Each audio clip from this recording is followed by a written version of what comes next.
Joining me now, former senior advisor to UK Prime Minister David Cameron, Steve Hilton joining us. Great to have you here.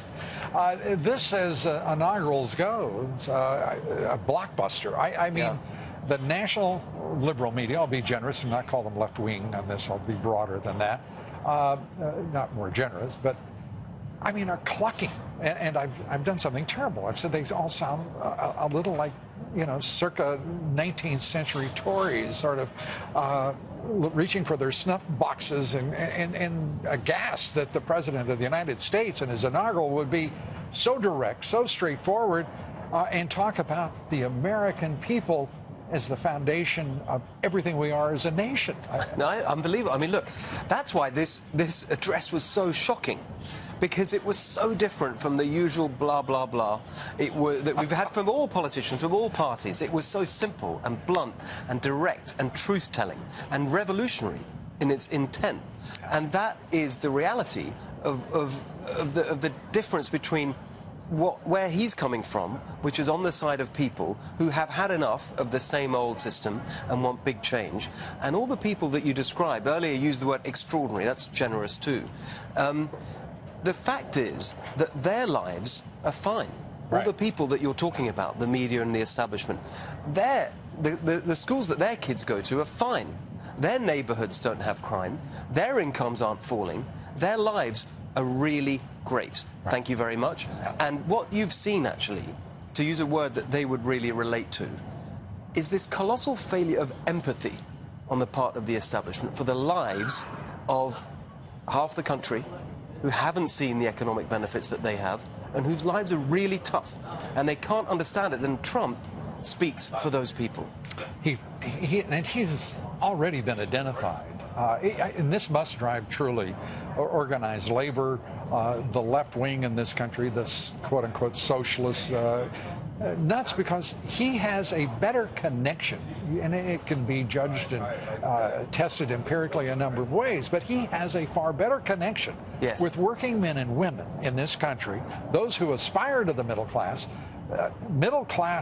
families, than any one of those folks for whom the middle class working men and women and their families represent their traditional constituency, and a group of people that the Republicans heretofore would not have deigned to talk about in serious policy terms. I just remember being incredibly struck right at the beginning, back not the summer in 2016 but 2015, when he just got into the race, and people all over the establishment were literally laughing at him.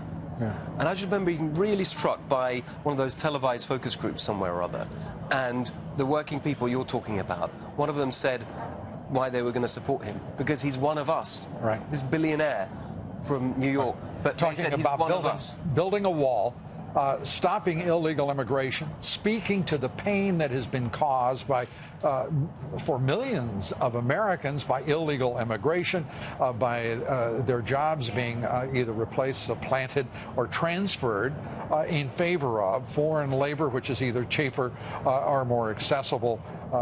You know, as if there was no conscience for corporate America, because the pain was there and has been for a decade and a half, visible to all. That's right. That's why this isn't a partisan point.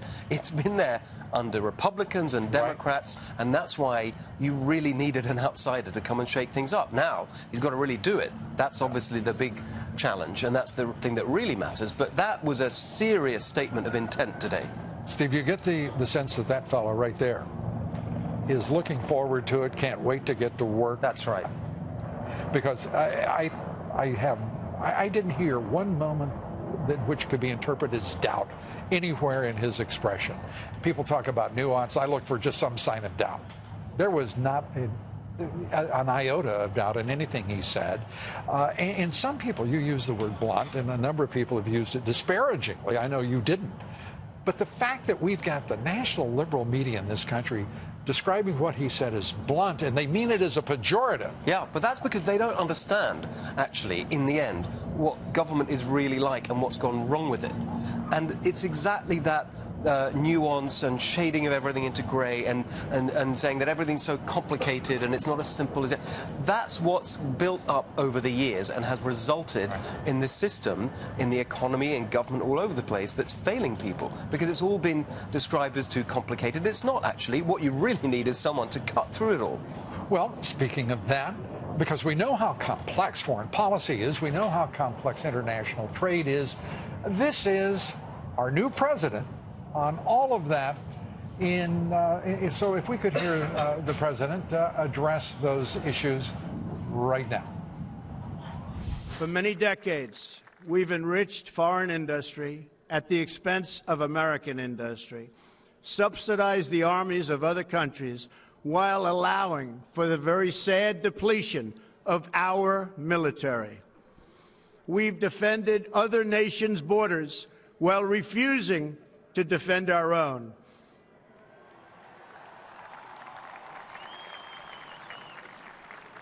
And spent trillions and trillions of dollars overseas while America's infrastructure has fallen into disrepair and decay. We've made other countries rich while the wealth, strength, and confidence of our country has dissipated over the horizon. Steve, he did not mention once Republican or Democrat. He said we. Yeah. And we, for generations, have part of that is generational. Part of it is so recent, but all of it failed American policy that has cost us our wealth. We have squandered so much. And he put it just straightforwardly. Exactly, and that's a really great example, or probably the best example, of how far things have gone wrong.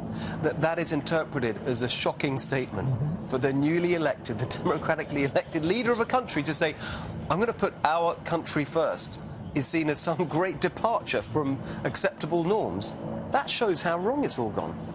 And it's gone so wrong that there is a closed feedback loop for the left, who were quite content to ignore all of the realities that Donald Trump's shared. And those who today described in the national left-wing media again, some of his speech is dark.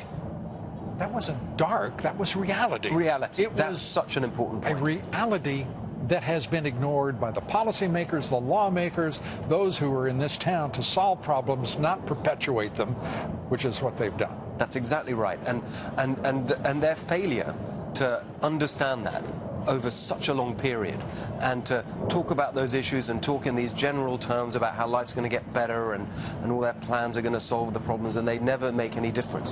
Their failure to really appreciate what real people are going through that's what's really shocking, and they actually should be ashamed of that, because it's so patronizing to people, it's so elitist and smug and condescending, and thank goodness that is all being swept away.